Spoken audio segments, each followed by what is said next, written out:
Good morning mga ka-trader. Ngayon mga ka-trader is December 10, 2025.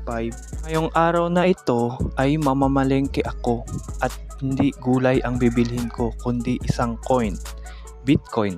Dahil nga medyo bumagsak ang presyo ni Bitcoin ngayon, kaya bumili ako at ibebenta ko na lang ito sa mataas na presyo.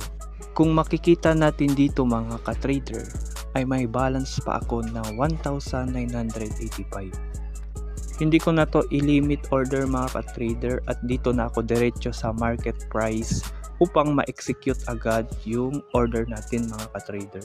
At kung sakaling bumagsak ulit ang price ni BTC ay bibili lang ako ulit mga ka-trader. Upang pagtaas ng presyo niya ay makakabenta tayo ng maraming stock mga ka-trader. Yun na nga, nakapag-execute na tayo ng order mga ka-trader. So hanggang dito na lang mga ka-trader, update na lang ako sa susunod na video. Maraming salamat.